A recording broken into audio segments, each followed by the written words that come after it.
Como Olga decía, el próximo domingo es en la tarde, es el domingo, porque estuvimos haciendo un chequeo ahí. Prácticamente las iglesias no tienen problema de tener culto el domingo. Lo que no se puede hacer es actos partidarios, política, afuera, ¿verdad? Pero como es una reunión de la iglesia y es acá, en el templo, no hay problema. Y lo otro es el horario, a las 19 horas ya se cerraron las urnas, todo el tiempo. Entonces ustedes tienen tiempo para disfrutar, para votar durante todo el día y a las 19 horas nos congregamos aquí. ¿Amén? El sábado no podemos hacerlo porque van a haber varias actividades, varios hermanos que no van a estar el sábado. Va a haber un congreso de oración, que todavía si alguien más quiere ir, puede anotarse. El fin de semana, que es un congreso de oración y vigilia allí en el IVA. Bien, vamos a la palabra de Dios y les invito a que abran sus Biblias en el Salmo 101. Hoy vamos a hablar de que el Dios requiere que seamos fieles. Dios requiere que su iglesia, que el pueblo creyente, ¿verdad? Que todos nosotros seamos fieles. Él requiere, Él nos pide, Él nos exhorta, Él nos instruye, Él nos aconseja.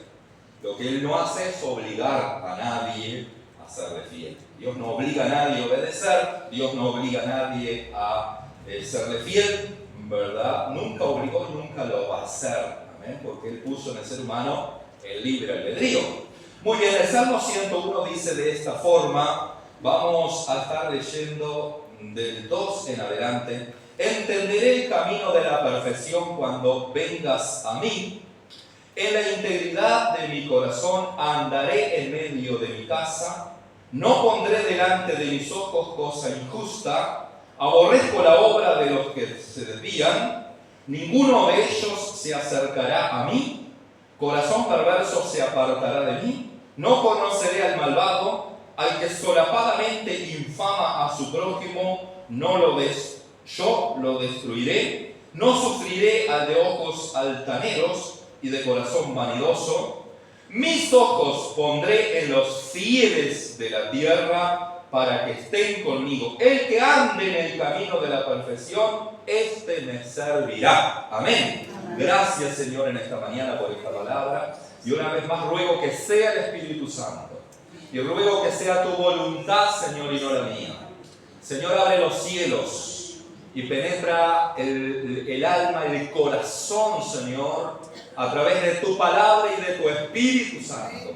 Y que la iglesia y todo este pueblo que está acá, Señor, reciba esa sanidad enviada por tu Espíritu Santo y tu palabra. Reciba liberación, reciba alivio, reciba poder, reciba fuerza, reciba fe y reciba esperanza, Señor, en el nombre de Jesús. Yo declaro victoria, declaro bendición, declaro sanidad, declaro, Señor, victoria en esas áreas donde hay preocupaciones, en el nombre de Jesús. Dios sabe de tu preocupación en esta mañana. Pero no solamente sabe, sino que tiene poder y tiene recursos. Dios es un Dios con un cielo de recursos. Él es omnipotente, omnisciente y omnipresente. Entonces, Dios tiene un cielo de recursos para esa necesidad que estás atravesando.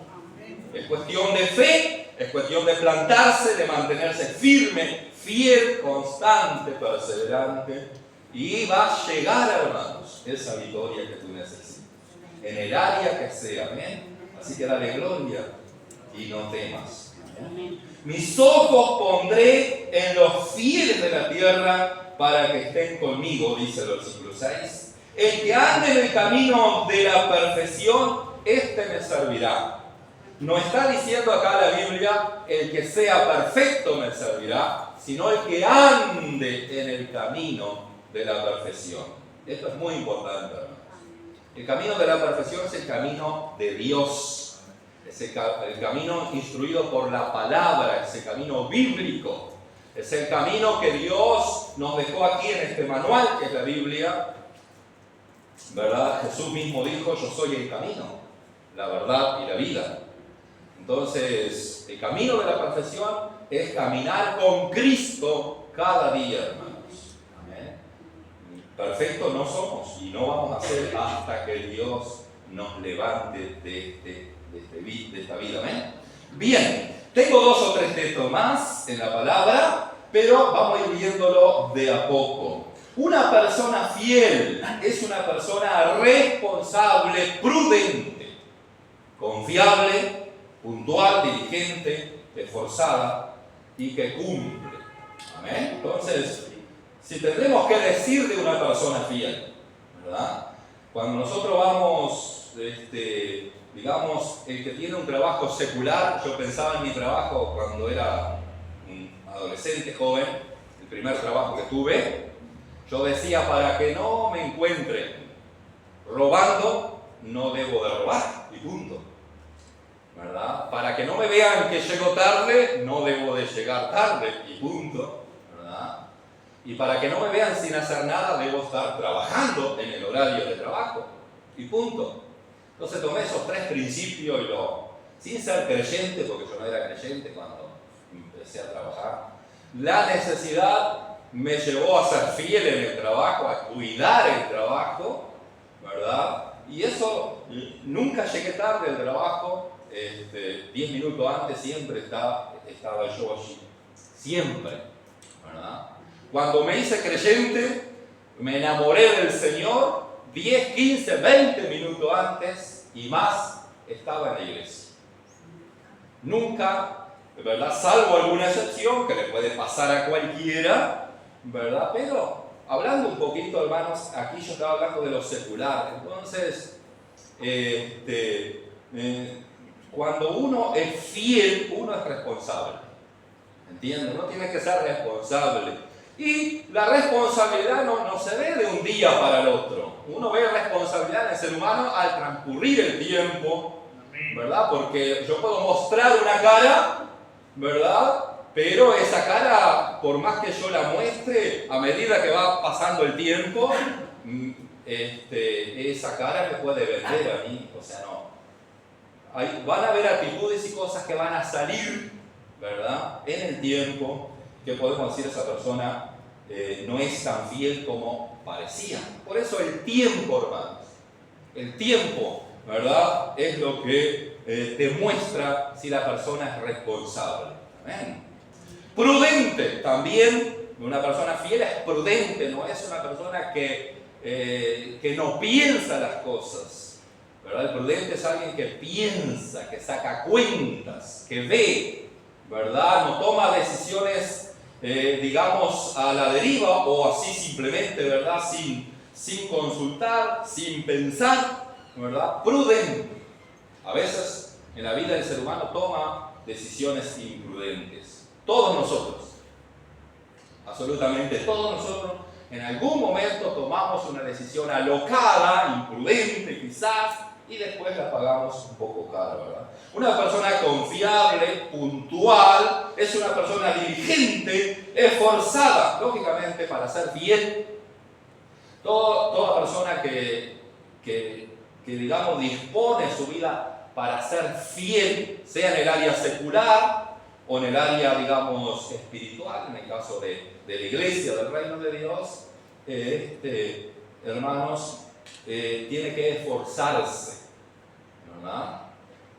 La fidelidad va mucho de la mano con el esfuerzo también, ¿verdad? Para llegar temprano a un trabajo usted tiene que esforzarse, levantarse un poco más temprano, ¿verdad? Para, digamos, que lo vean trabajando siempre, usted va a tener que esforzarse un poco más. Y así en todas las áreas, ¿verdad? Pasa. Pero también es una persona que cumple. Es lindo saber que esa persona cumple.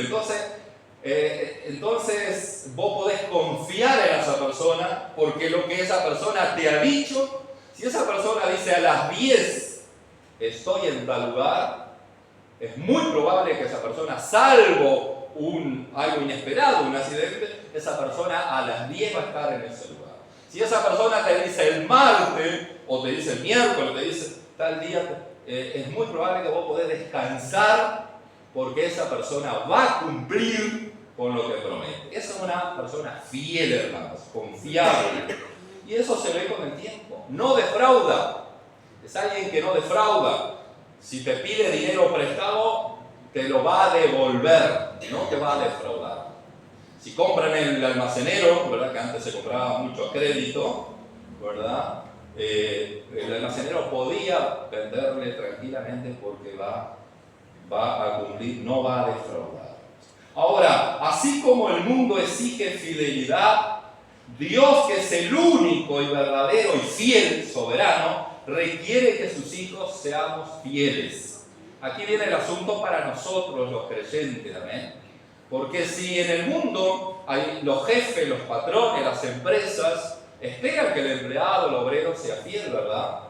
Ellos pueden ser lo que quieran, porque hay muchos empresarios muy corruptos en muchas cosas, pero cuando hay un obrero fiel, ellos quieren retenerlo muchas veces, ¿verdad? Así que, hermano, Dios requiere que sus hijos seamos fieles. Vamos a estar viendo un poquito, ¿verdad? Así que nuestra responsabilidad como representantes de Dios aquí en este mundo, ¿verdad? Debemos ser fieles y confiables. Nosotros somos representantes de Dios, somos embajadores de Cristo. La iglesia y la gente de afuera espera ver que la iglesia sea la luz que dice o que tiene. Nosotros somos portadores del Evangelio, tenemos la luz de Cristo, la luz de Dios. Jesús dice, vosotros sois la sal de la tierra, ¿verdad? Vosotros sois la sal de la tierra. Ahora, si la sal se desvanece, no podemos hacer nada, para nada sirve. Entonces, hermanos, es clarito acá, ¿verdad? Que como representantes del Señor, como representantes del reino de Dios que somos, Dios espera que seamos fieles. No solamente Dios, la gente espera que seamos fieles, ¿verdad? Y si la gente espera que seamos fieles, hermanos, nosotros tenemos que ir por ese camino, amén, de caminar en fidelidad en el camino del Señor. Pronto, gracias. Gloria a Dios. Damos gracias al Señor, amén. Bendito sea el nombre de Jesús. Espera el mundo que seamos fieles y confiables. Ahora, Jesús en algún momento le dijo a la iglesia, a los creyentes, que esperasen en Jerusalén la promesa, ¿se acuerdan? Que no se fueran de Jerusalén y esperasen la promesa allí, la promesa del Padre, la promesa que tenía que ver con el bautismo en el Espíritu Santo, cuando Jesús estaba ascendiendo o por ascender al cielo después de haber resucitado. Les dejó esa promesa, pero que esperaran, y ellos tenían que ser fieles en esperar. Amén. Y como fueron fieles aquellos 120 en esperar, recibieron la promesa. Amén. Y ellos tenían que esperar, ¿dónde? En Jerusalén. Tenían que ser fieles en Jerusalén. Jerusalén era la casa de ellos allí. Amén. El lugar de ellos allí, ¿verdad? Primero en Jerusalén. Amén. Tenían que ser fieles. Y allí esperaron y recibieron la promesa. Todo creyente, hermanos, que quiera recibir la promesa de Dios o las promesas de Dios, porque promesas de Dios hay muchas. Nosotros podemos nombrar muchas promesas de parte de Dios que están en la Biblia, que son promesas para todo el pueblo creyente en primer lugar, ¿verdad? Hay promesas para aquellos que no son creyentes, ¿verdad? Los que no son creyentes, si creen, la promesa es la salvación, que la reciben, y así todo lo demás. Pero hay muchas promesas que después que somos salvos, que hemos creído, que nos hemos entregado al Señor, hay promesas, hermanos. Promesa de sanidad, de liberación, promesa de prosperidad, de paz, de fortaleza, de milagros, de promesas, digamos, de la presencia del Señor. Tantas promesas hay en la Biblia para el pueblo creyente, ¿verdad? Pero también Dios requiere que para nosotros recibir esas promesas, la salvación es gratis, la salvación es por gracia, la salvación es por fe, pero las promesas de Dios van de acuerdo a nuestra fidelidad. Dios dice, si ustedes, ¿verdad?, son fieles, si ustedes cumplen, si ustedes obedecen, entonces esas promesas las van a recibir. Y si ustedes no son fieles, no cumplen, no obedecen, Dios no puede mentir. Dios Dios, hermano, es fiel a su palabra también. Entonces es importante esto que aprendamos, hermanos, porque podemos estar perdiendo un montón de promesas de parte del Señor por nuestra desobediencia, por no querer ser fiel. Por eso es necesario que nosotros caminemos en ese camino. Dice la Biblia, mis ojos pondré en los fieles de la tierra. Amén. Habla aquí en el versículo 2, en la integridad de mi corazón andaré en medio de mi casa. Tremendo. En la integridad, dice el salmista, de mi corazón. El corazón es el único lugar, digamos, donde solamente Dios ve lo que tenemos, lo que hay, ¿verdad? Él sabe incluso las intenciones de nuestro corazón. Dios conoce todo, por eso siempre yo les digo acá algo que es obvio. Dios conoce la verdadera necesidad de ustedes. Amén. Ustedes me pueden decir mi necesidad es esta. Ustedes me pueden decir yo, mi necesidad es esta. Capaz que usted dice, mi necesidad es laboral. Y Dios dice, no, tu necesidad no es laboral. Por eso, usted puede estar pensando que su necesidad es laboral y Dios, que conoce tu vida, Dios conoce tu verdadera necesidad, Él dice, no es laboral. Puede venir por otro camino. Entonces, por eso Dios conoce la verdadera necesidad, Dios conoce el corazón. Y la integridad tiene que ver, hermanos, con nuestra vida en el corazón, nuestra vida interior, las decisiones, los anhelos, ¿verdad? Nuestras prioridades. Todo eso, hermanos, está en el corazón ahí.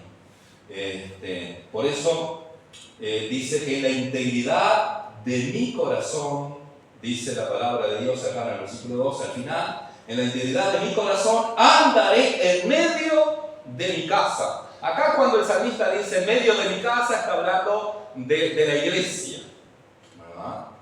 Que el creyente, ¿verdad? Integridad del corazón en la iglesia, que en la iglesia seamos sinceros. Integridad en el corazón significa que, hermanos, que seamos sinceros con uno mismo. Yo tengo que ser sincero conmigo mismo, porque si no me estoy engañando. Yo les puedo engañar a ustedes, y si estoy engañando a ustedes, me estoy engañando a mí mismo, porque yo estoy delante de Dios. ¿De qué me sirve? Por eso es bueno reconocer desde el corazón cuando hay problemas y tratar de rendirnos al Señor con el corazón. Amén. Dios le gusta que nosotros seamos sinceros y bueno, Señor, estoy mal en esto, ¿verdad? Reconozco, ¿verdad? La sinceridad del corazón es reconocer dónde estamos fallando y hacer algo para curar eso, para restaurar eso. No es esconder. Quien escondió o trató de esconder fue Adán y Eva, ¿se acuerdan? Después que hicieron lo que no tenían que hacer, ellos trataron de esconder, de ocultar. Y Dios, que ve todo, dice, ¿de quién te ocultas? ¿Por qué te escondes? Y Dios no los condenó allí, no los mató allí. Dios proveyó allí también para ellos. Entonces, proveyó una salida. Dios provee una salida cuando hay una sinceridad en nuestro corazón. Puedo fallar mucho o fallar poco, ¿verdad? Pero si yo oculto, nada va a ocurrir. Ahora, yo puedo fallar mucho o poco, pero si yo digo, Señor, aquí está mi vida delante de ti, Señor, perdóname, yo he fallado, he obrado mal, he sido indiferente a tu reino, a tu palabra, a tus mandamientos, a tu voluntad, me he apartado, me he alejado, perdóname, Señor. Si lo hago desde el corazón, el perdón instantáneamente va a fluir por tu corazón. Y la sangre de Cristo que nos limpia de todo pecado va a fluir y nos va a limpiar de todo pecado. Pero Dios requiere que seamos sinceros en el corazón. Amén. Que Dios nos ayude, hermanos, en este tiempo, porque Dios quiere, ¿verdad?, que seamos sinceros. Amén. Íntegro, pero no perfecto. Amén. Sí, sincero con nosotros mismos. ¿Se acuerdan de José y de Daniel, por ejemplo, y de Job? Tres personajes entre muchos, o entre otros. Daniel dice que se propuso en su corazón. ¿Entienden? Dios sabe cuando nos proponemos en nuestro corazón. Dice que Daniel se propuso en su corazón no contaminarse con todo lo que ofrecía el paganismo en aquel entonces. Y en cierta forma aquí Daniel, en otras palabras, se propuso en su corazón ser fiel a Dios. Y lo demostró ser fiel a Dios. Y Dios también le mostró a Daniel que él era fiel. Amén. Que Dios era fiel y que Dios lo iba a cuidar. Y que Dios iba a proveer. Y que Dios lo iba a rescatar. Y que Dios lo iba a bendecir. Amén. Promesas que se cumplieron en Daniel. Pero él se propuso en el corazón mantenerse fiel a Dios. Por eso es importante, hermano, que el creyente, todos nosotros, todos los que estamos aquí, me incluyo en primer lugar, ¿verdad? Que la decisión de nuestro corazón sea ser fiel a Dios. Porque caras podemos tener muchas, apariencia podemos tener muchas, pero la Biblia dice que Dios mira el corazón. Amén. Y ahí es donde están las batallas, ¿verdad? En la batalla están en tu corazón, en tus emociones. Ahí hay una guerra y esa guerra, hermanos, tenemos que vencer con el Espíritu Santo de Dios. Hay una guerra entre la carne y entre el Espíritu. Hay una batalla ahí que quiere, por eso allí en Proverbios 4:23 la Biblia dice, ¿verdad? Sobre toda cosa guardada, guarda tu corazón porque de él mana la vida. En otra versión dice, determina el rumbo de tu vida. Porque en el corazón, si tú ganas esa batalla, esa lucha que hay en tu corazón, vas a, digamos, determinar una bendición para tu vida. Por eso es importante, hermanos, que ganemos esa batalla, en esa lucha que hay en el interior. Y la única forma de ganar esa batalla es rendirnos al Señor, es buscar a Dios, es pedirle ayuda, es tomar las fuerzas de Dios, es aplicar la autoridad del Señor, la fuerza, las armas de nuestras milicias, que no son carnales, sino poderosas en Dios, para destruir toda fortaleza. Amén. ¿Cuántos tienen batallas ahí en el interior, acá adentro? Batallas emocionales, a veces traiciones, decepciones, temores, tribulaciones, todo pasa por nuestra alma y nuestra vida interior. Pero Dios es fiel, amén. Gloria a Dios. Hay otro texto que está en Apocalipsis 10, que vamos un poquito ahí, hermanos. Como es el último libro de la Biblia, usted no tiene problema de encontrarlo, ¿verdad? Y yo tampoco. Capítulo 2, verso 10. Gloria al Señor. Vamos a leer un poquito ahí. Si leemos, por ejemplo, del 9 en adelante, dice de esta forma: yo conozco tus obras, Dios conoce, y tu tribulación. Dios conoce tus obras y tu tribulación. ¿Qué es la tribulación? Esa batalla que estás viviendo, esa guerra que estás viviendo, ese problema, o esa enfermedad, o esa situación, o esa crisis que estás enfrentando. Dice que Dios conoce. Dios conoce por lo que tú estás pasando y tiene poder para ayudar. Y tu pobreza. Puede haber alguien aquí, ¿verdad? Puede haber alguien que esté pasando un momento de necesidad financiera acá. Puede haber alguien acá en este grupo que esté con una necesidad en el área de finanzas o laboral. Dios sabe de esa tribulación, Dios sabe y Dios tiene una salida. Dios va a hacer que suceda algo a tu favor. Amén. Amén. Gloria a Dios. Pero tú eres rico. ¿Por qué dice tú eres rico? Usted dice, ¿cómo soy rico si estoy con una necesidad tremenda? Aquí en este caso está hablando de la vida espiritual, de la fe, de la fidelidad, de la entrega, de que a pesar de que estás pasando un momento difícil en el área financiera o laboral, estás aquí plantado creyendo de que el Señor se va a manifestar de alguna forma, con algún milagro como sea, pero se va a manifestar. Amén. Gloria a Dios. Versículo 10, para los que están en tribulación.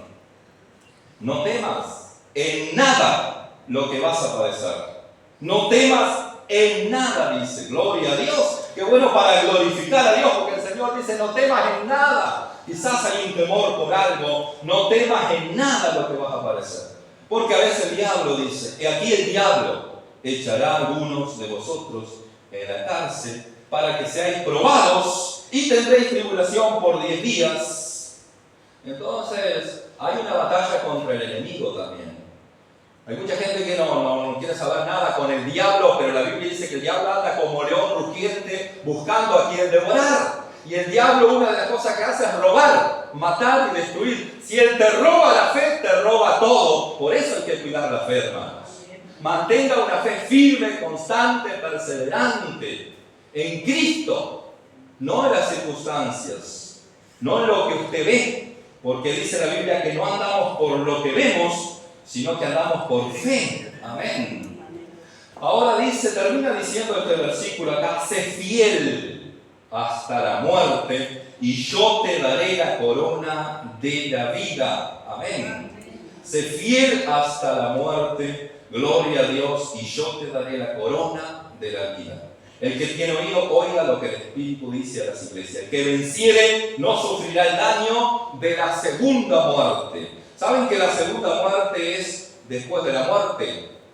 Después que nosotros morimos, ¿verdad? Hay una segunda muerte que tiene que ver con la separación de Dios. El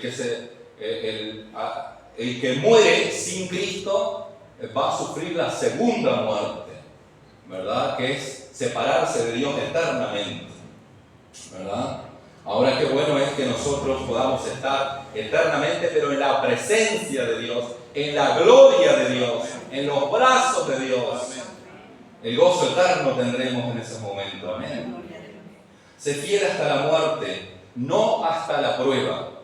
¿Por qué sé fiel hasta la muerte? Si es necesario, ¿verdad?, que tengamos que morir por nuestra fe, tenemos que mantener la fe, porque la fe es lo que nos da salvación. Amén. Mucha gente, hermanos, hay 215 millones de cristianos que son perseguidos en otros países, y no perseguidos como somos perseguidos acá. Acá hay una persecución igual a la iglesia, pero nada que ver con muchos cristianos en otros países son perseguidos a la muerte o a la cárcel, ¿verdad? Realmente, hermanos, la están pasando muy mal, ¿verdad? Pero ellos permanecen bien, ellos valoran la salvación, saben que están de paso por esta vida, ¿verdad? Que esta vida se les va a terminar en cualquier momento, pero se va a dar una vida eterna con Dios. Dios los coronará. Amén. Por eso sé fiel hasta la muerte. A veces ocurre que hay creyentes que son fieles hasta la prueba, hasta la dificultad, hasta la tribulación, hasta el dolor. Entonces, ¿para qué voy a seguir creyendo? ¿Para qué voy a venir a la iglesia? ¿Para qué voy a servir a Dios si estoy pasando por esto? Pero la Biblia dice, hermanos, que el creyente fiel y justo pasa por eso. Tiene que pasar, es un proceso de crecimiento, de madurez. Los desiertos, las tribulaciones, las enfermedades, los golpes bajos, las traiciones, ¿verdad? Todo sufrimiento que experimentamos aún siendo cristianos y aún sirviendo a Dios, aún tratando de ser fiel a Dios. Todo eso es para que nosotros seamos más fuertes todavía, ¿verdad? ¿Cómo fuerte cuando nos dependemos más del Señor? Entonces, nosotros no podemos ser fieles hasta la prueba, porque si no, ¿qué nos queda después? ¿A quién iremos?, dice la palabra de Dios. Entonces tenemos que saber algo muy claro, hermanos, que tribulación hay, problemas hay, ¿entienden? Entonces no se desanime, busque en el Señor o busque de alguna forma salir, ¿verdad? Y Dios tiene salida para todo problema. Dios tiene salida. Amén. Gloria a Dios. Otros son fieles hasta la tentación, ¿verdad? Hasta ahí, bueno, fueron tentados por algo. Otros son fieles, hermanos, solamente hasta el momento de la prosperidad. Hay creyentes, por ejemplo, que vienen sin nada a la iglesia, con muchos problemas de finanzas, de trabajo, ¿verdad? Pero hemos visto también en el transcurrir del tiempo cómo Dios prospera a ese creyente, cómo Dios bendice a ese creyente, cómo Dios abre puertas y provee y hace cosas tremendas a favor de ese creyente. Yo puedo decirle con toda autoridad, muchas veces creo que lo he dicho acá, yo cuando llegué a la iglesia por primera vez no tenía nada, hermanos, nada tenía. Y cuando me casé, no tenía nada, lo único que tenía una hermosa esposa que me casé con ella, gloria a Dios. Pero no tenía nada, hermano. Yo cuando me mudé, yo llevé una bolsita porque no tenía mochila ni nada, ¿entienden? Digo, y recuerdo los fríos de los inviernos de ir sin media en pleno invierno a la iglesia. Pero hermano, cuán bueno es Dios, cuánta bondad hay en el Señor, hermanos, y estamos completos en Él, aunque no tengamos nada de lo otro. Estamos completos, nos sentimos bendecidos, fortalecidos por esperanza. Dios me va a bendecir, Dios me va a prosperar, Dios me va a socorrer. Y yo decía, ayúdame, Señor. Y Dios fue fiel. Amén. Pero yo le dije, Señor, si tú me das un auto, no es para que yo en el auto todos los domingos, chao iglesia, ¿verdad? ¿Entiende? Y mucha gente hace eso. Muchos creyentes, hermanos, se confunden en la prosperidad de este mundo. La Biblia dice que la vida no consiste en la abundancia de bienes que poseemos. La vida consiste en Jesucristo, en la bendición, en la gracia de Dios, en el sustento del Señor, en la paz, en el gozo, en la autoridad, en la presencia de Dios. Ahí consiste la vida. Que Dios nos ayude, hermanos, a comprender este principio. Porque en la prosperidad nos confundimos y mucha gente se confundió en la prosperidad, ¿verdad? Fueron comprados por lo que ofrece este mundo, ¿entienden? Entonces después es difícil. ¿Cuántas cosas perdemos en el camino, verdad? Entonces si Dios te prospera, si Dios te bendice, gloria a Dios. Dios bendice a sus hijos, Dios quiere prosperar a sus hijos, pero cuidado, amén, con perder lo más importante, ser fiel al Señor, hermanos, en las pruebas, en las luchas, en la escasez y en la abundancia. Tenemos que ser fiel a Dios, como Job, que lo perdió todo después de tener todo, pero él era fiel en la abundancia. Una persona que es fiel en la abundancia, hermanos, y que es fiel en la crisis porque lo perdió todo y se mantuvo en fidelidad, el Señor tiene una gran recompensa, ¿amén? Así que si has perdido, si estás en crisis o si estás en abundancia, permanece porque el Señor te va a bendecir mucho más todavía. Amén. Gloria a Dios. Bueno, tengo otro punto acá que está en 1 Corintios 4, 1 y 2. Que es necesario, hermano, que lo hable, y ya estoy terminando, pero que Dios nos ministre, amén. Amén. Está en 1 Corintios capítulo 4. Gloria a Dios. ¿Qué dice el Señor sobre la fidelidad? Dice de esta forma. Ahora bien, capítulo 4, verso 2. Ahora bien, se requiere de los administradores que cada uno sea hallado fiel. Amén. Hasta aquí nomás. Se requiere de los administradores que cada uno sea hallado fiel. ¿Qué significa eso? El administrador, usted sabe lo que es. Podemos pensar en alguien que tiene una estancia. Hay gente que tiene una estancia y pone una administración, un administrador en esa estancia. Otros tienen una empresa, lo que sea, y hay un administrador de esa. No es el dueño, pero él es administrador. Y así en muchas áreas, amén. Nosotros también somos administradores de nuestra casa, de nuestro hogar, de nuestra familia y de nuestros bienes y de nuestro tiempo, del tiempo que Dios nos da. Entonces, dice que se requiere que los administradores sean hallados fiel. Amén. Dios quiere que seamos hallados fiel. Amén. En cuanto al tiempo, ¿cómo estamos administrando el tiempo? ¿Estamos desperdiciando el tiempo o estamos aprovechando el tiempo? La Biblia dice que debemos aprovechar bien el tiempo porque los días son malos. ¿Son malos los días? Los días están complicados, hermano, por todos lados. Ahora, qué bueno que aprovechemos el tiempo. Amén. Para estar con la familia, para trabajar, para prepararnos en las cosas del Señor. Ahora, si yo hago una pregunta, hermanos, con respecto al tiempo, ¿qué es lo primordial para nosotros? ¿Qué es lo que está en primer lugar con respecto al tiempo? Señor, esto está en primer lugar. Yo ocupo mi tiempo, todo mi tiempo, la mayoría de mi tiempo en esto, porque esto es lo más importante de mi vida. ¿Qué es lo que es primordial? En el tiempo tenemos que ver lo que es primordial. Amén. ¿Verdad? Si tenemos una familia hay que atenderla, si tenemos un trabajo, si tenemos que estudiar, ¿verdad? Hay gente muy ocupada, hermanos. Conozco gente muy ocupada, entonces no está desperdiciando el tiempo en cosas ¿verdad?, que no les va a sumar nada. Entonces dicen, no, yo si quiero prepararme, si yo quiero graduarme, si quiero hacer algo, yo tengo que ocupar mi tiempo estudiando, ¿verdad? O la mayoría de mi tiempo tiene que ser para estudiar. Tengo que apagar la televisión, tengo que apagar las redes sociales porque eso ocupa mucho tiempo. ¿Saben, hermanos, que a veces voy a buscar un texto de la Biblia en el celular? Probablemente les puede pasar a ustedes, porque en el celular tenemos la Biblia. Entonces voy al celular, hermanos, y tengo la Biblia allí y voy a buscar un texto, y antes de ir a ese texto entro en otro lugar, como el Facebook, por ejemplo, o como en el WhatsApp para ver si tengo un mensaje. Y entonces empiezo a mirar el WhatsApp o mirar el Facebook a ver qué novedad o qué, porque también comparto algunas cosas. Y cuando vi, digo, pero yo iba a abrir el celular para mirar la Biblia, ¿entienden? Perdemos mucho tiempo con el celular en otras cosas. Entonces, hay que aprovechar bien el tiempo, ser administradores. Pero les quiero decir algo más, hermanos.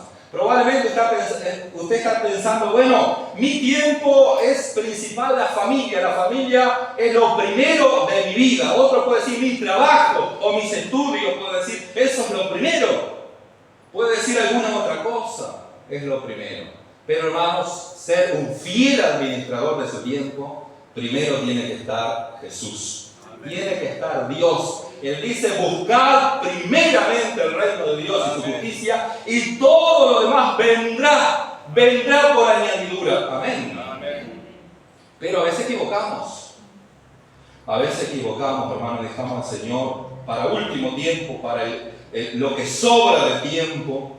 Y tenemos, hermanos, que ser buenos administradores de los recursos. Y voy a hablar de los recursos financieros acá rapidito. Pero saben, hermanos, que hay un montón de problemas a nivel de creyentes con los recursos de finanzas, ¿verdad? O sea, hay un montón de problemas con la facilidad que hay de préstamos y de tarjeta, ¿verdad? Nos encontramos con mucha gente, ¿verdad? Digamos, con las tarjetas en rojo porque ya no sabe, ya gastó todo, ¿verdad? En un crédito acá, en un crédito allá, por cualquier cosa hacemos créditos. Y eso no es ser fiel administrador, hermanos. Dios nos pone un dinero en nuestras manos, sea por el trabajo, sea por una herencia, sea por lo que sea, hermano, Dios pone, y tenemos que cuidar ser un buen o un fiel administrador con respecto a los recursos que Dios pone en nuestras manos. Tenga cuidado con gastar y gastar así nomás, porque después se la paga con muchos intereses. Amén. En la parábola de los talentos el Señor dice, sé fiel en lo poco y en lo mucho te pondré. Usted puede decir, sí, pero yo gano muy poquito, entonces tengo que pedir un préstamo. Tenga mucho cuidado con esa mentalidad. Si usted gana muy poquito, sea fiel en lo poco con lo que Dios dice en su palabra, y Dios va a ir proveyendo, como dice en su palabra. ¿Entienden? Sea fiel en lo poco y sea fiel en lo mucho, y el Señor le va a bendecir. Está escrito en la palabra. Amén. Y termino, hermanos, porque no quiero extenderme mucho, y damos gloria a Dios. Dale gracias al Señor. Quiero decirle, hermanos, que Dios quiere que seamos fieles en el Evangelio. A Timoteo, Pablo le da un consejo. Te encargo de que encarga esto a hombres fieles, que sea idóneo, esté hablando todo lo que corresponde a la obra de Dios, al reino de Dios, al Evangelio, que seamos fieles al Evangelio, ¿verdad?, del Señor, porque el Evangelio es luz, es verdad, es compromiso, es responsabilidad, es fe, es misericordia. Tenemos que ser fieles. Voy a pedir al grupo que vaya pasando de a poquito en el nombre de Jesús. Dice el apóstol Pablo allí en el libro de los Romanos, yo no me avergüenzo del Evangelio porque es poder de Dios. Amén. Tenemos que ser fieles al Evangelio, hermanos. El Evangelio significa la buena noticia. Seamos fieles. Si Dios, que es luz, está en nosotros, seamos esa luz. La Biblia dice que nosotros somos la sal, y si somos la sal, seamos esa sal que da un buen sabor allí donde la cosa está complicada y no hay sabor, donde hay problemas. Seamos fieles, amén, al Evangelio. Para ser fiel al Evangelio tenemos que ser valientes, porque hay batallas difíciles, hay noches oscuras, como dijo una hermana, hay tremendas situaciones a veces que no sabemos para dónde ir, pero ahí, hermanos, tenemos que ser fiel al Evangelio del Señor Jesucristo. Amén. Gloria a Dios. Para terminar, quiero decirles que al final de la jornada, al final de nuestro peregrinaje en esta vida, al final de nuestro caminar aquí en esta tierra, hermanos, Dios va a separar la cizaña del trigo. Dios va a saber muy bien a aquellos que decidieron en su corazón ser fiel a Dios, caminar con Dios a pesar a veces de las batallas, de las debilidades, pero Dios va a separar y te va a decir: como en lo poco fuiste fiel, en lo mucho te pondré, entra en el gozo de tu Señor. Amén. ¿Cuántos quieren mantenerse fiel hasta la muerte, hasta el final? Fieles allí en la tribulación, pero fiel también allí en la bendición, en la prosperidad. Fiel en la escasez y fiel en la abundancia. Hermano, la recompensa es segura. El Señor dice: no temas. Amén. Sé fiel hasta la muerte y yo te daré la corona de la vida. Amén. Dale gracias a Dios.